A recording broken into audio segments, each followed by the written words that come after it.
In my favorite movie, The Matrix, there's a scene where Neo finally sees the code behind reality, and he becomes invincible.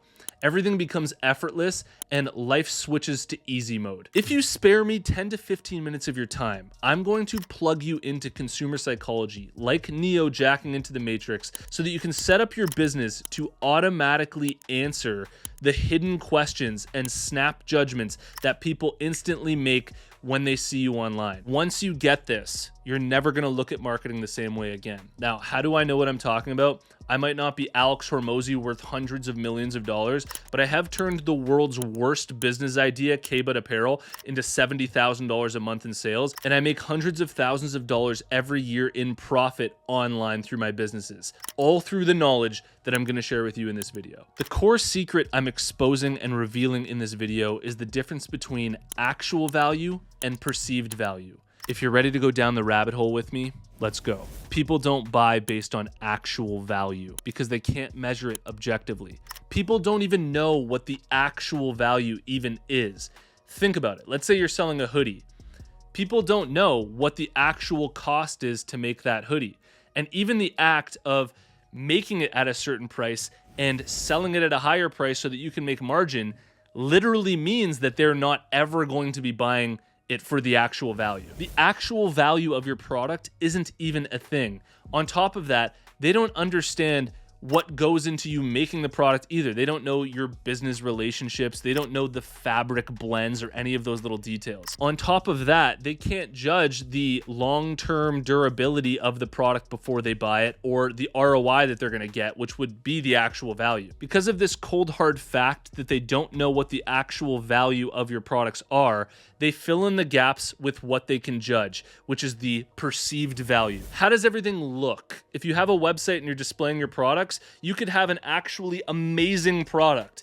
But if it's being displayed on your website with a crappy photo and maybe there's a wrinkle in the hoodie or something, it hurts the perceived value of the product, even though the product's actually amazing. Maybe you watching this video right now, there's something about the background that's just throwing you off. Like because I have hoodies in the background, you think I'm just like some apparel guy and it's hurting the perception of the video and you're not actually able to get the true value. Another thing that people care about way more than actual value is what will this product say about me socially? If I buy a K-Bud hoodie and I wear it out in small town Canada around my friends, are they gonna think it's cringy or are they gonna think it's funny? Also, what are other people saying about the product? If there's a million different reviews saying that it's a great product, then all of a sudden the perceived value goes up like crazy. And the last thing that people do to fill in the gaps is they just ask themselves, how does this make me feel? Looking at this, does this look like a sick brand or business? Or am I into this dude in the way that he's communicating? Or do I find him completely annoying? The reason this is so important for you to understand as a business owner is that buying is emotional, not rational. Yet so many business owners try and market their business literally. But people don't run calculations before buying like you think they do. Even a high ticket item like a car, if the salesman is sleazy, you're likely not going to want it. If they make you feel comfortable, you're going to be more inclined to buy it. And if in that moment you're just super stoked about that car and you want it, you'll likely buy it. We make emotional decisions first and then we rationalize it later. The perceived value of something triggers desire and the actual value justifies it later. And this introduces a concept known as desire versus need marketing. Need marketing says, here's what this does. It solves a problem. It's practical. It all just appeals to logic. Like, this hoodie will keep you warm. This app will save you time. These supplements will improve your gut health. Everything is so logical and just appealing to the actual utility value of the product without triggering any sense of desire. Desire marketing says, here's who you'll become if you associate with this product. And it sells lifestyle, identity, and feeling. And it speaks to the heart rather than to the head. And this is why desire marketing is better than need marketing in like 99% of cases. I want to share with you some examples of this. Let's say you're selling a toothpaste.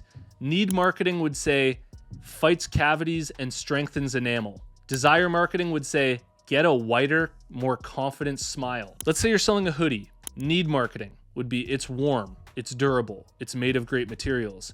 Desire marketing, be the one that everyone's watching when you walk in. Let's say you're selling a water bottle. Need marketing, stay hydrated all day with BPA-free plastic. Desire marketing, Look like you go to Pilates even if you don't. The last one here, let's say it's a fitness app. Need marketing.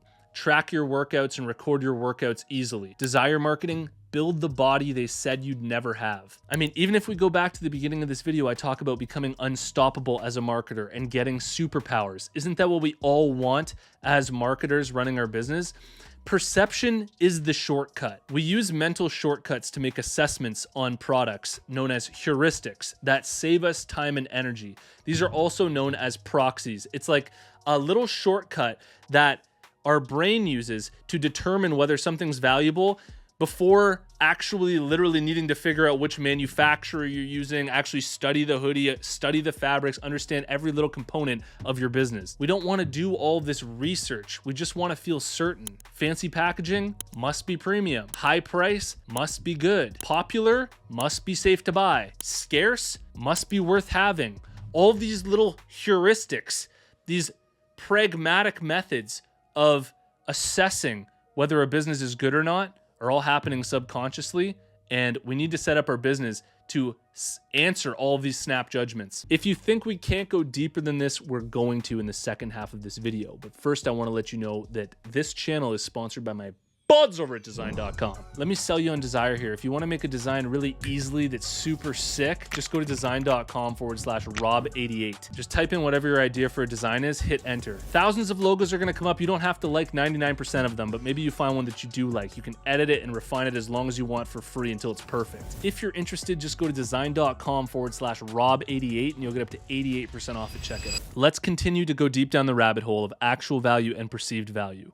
Most markets are saturated, right? I mean, if you're making a hoodie, say, there's probably thousands of other brands out there with hoodies that have the same quality of material, quality of printing that your hoodie has. There are thousands of products that do the same thing, and the actual value of those products doesn't differentiate you in most cases anymore. The perceived value does. If there are 3 products that do the same thing, the one with better storytelling, better positioning, better presentation will win every time. This isn't to say that the actual value of your products doesn't matter, that the quality of the materials that you're using, how good the content is inside of your videos if you're making content, matters just as much, if not more, than the thumbnail and the title, because when people click on it, they need to watch it far in order for it to rank well and get a ton of views on social media. But the only thing that you're fighting against with the actual value of your product is buyer's remorse.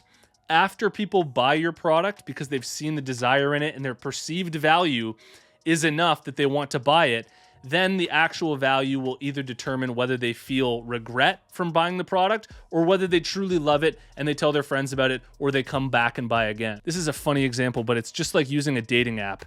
How your profile is set up and how people are perceiving it is your perceived value. And the way that you set up your account, they don't know your actual value.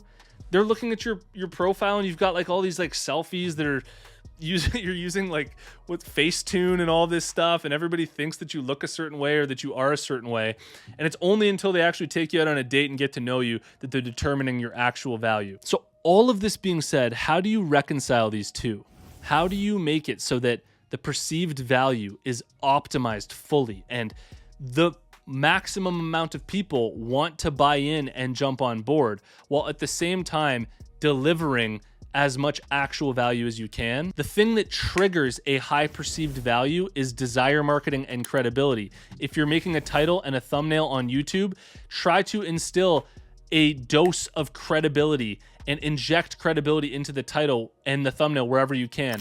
On your website, show pictures of people wearing or using your products, show customer reviews, and make sure that every little detail looks very credible and trustworthy, because all of that is going to contribute to the perceived value of what they're getting if they decide to buy. At the same time, we want to nail on desire. Remember that example before where I said need marketing is these supplements will improve your gut health?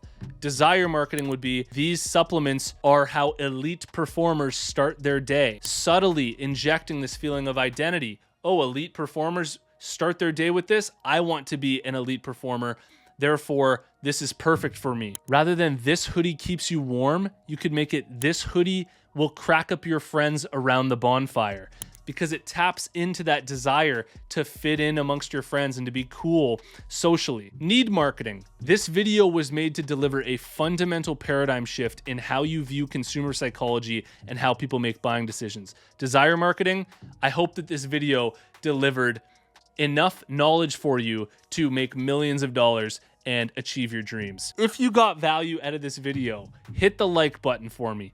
Drop a comment. Let me know your thoughts. It would mean the world to me. I read every single one. I hope you got a ton of value to this, and I'll see you in the next one. Peace.